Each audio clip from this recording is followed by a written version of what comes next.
i gang.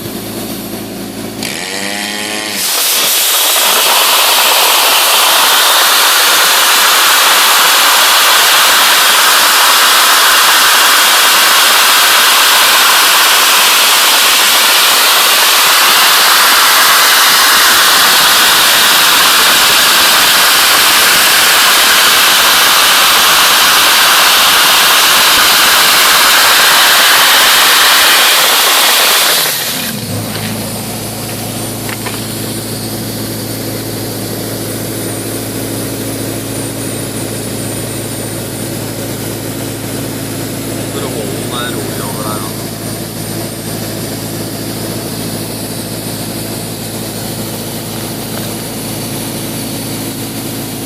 Så har vi det med neste.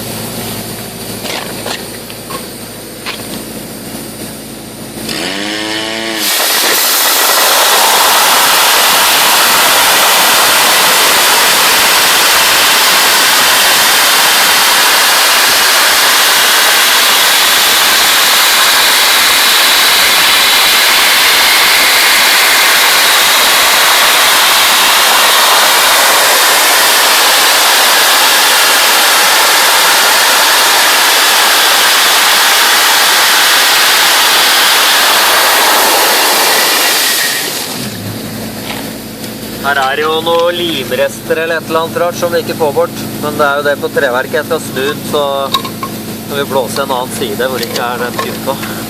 Nå prøver jeg her. Det jo en del sånn nå.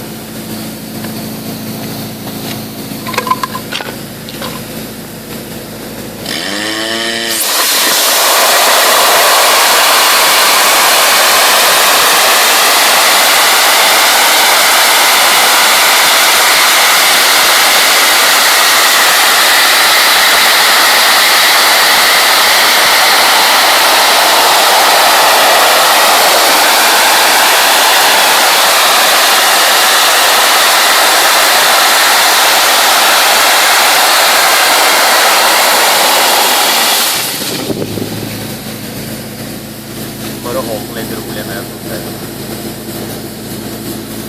Det fort litt snipper det bare litt på film.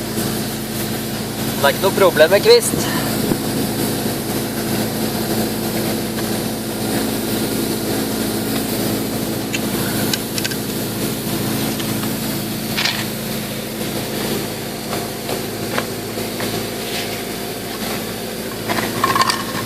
Skal bare få med hele den der, så den ser.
Dette ble jo tilsvarende veggen på en måte.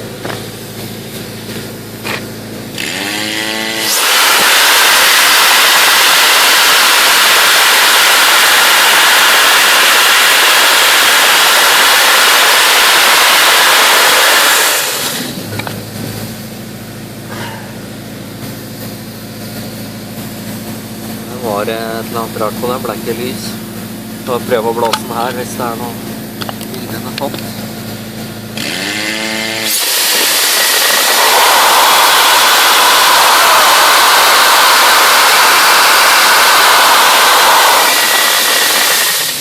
På den siden så ble det veldig bra.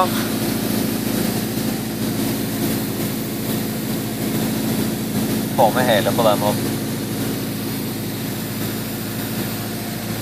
Her så forblei en mørk av en eller annen grunn, men andre siden blei helt fin. Prøver denne da.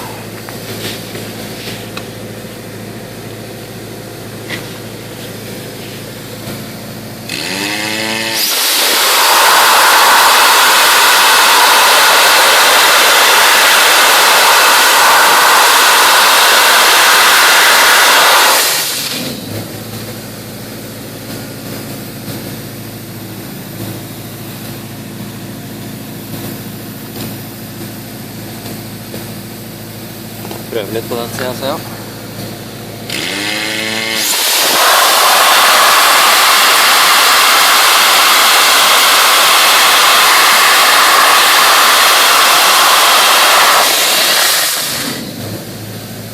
Den ble bedre enn den andre siden igjen.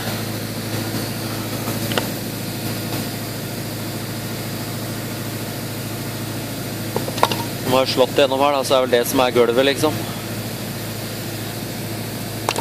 Kan vi ta denne her.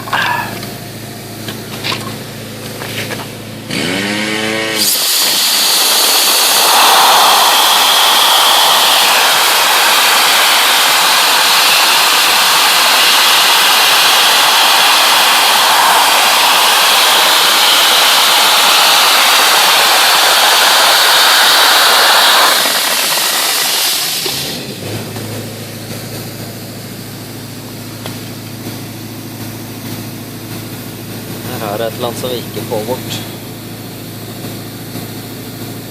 Men dette er ikke... Dette er den siden som er opp. Det er den som er ned, for spikeren går jo der. Da prøver vi her og ser. Da er det sånn gulvet på en måte her.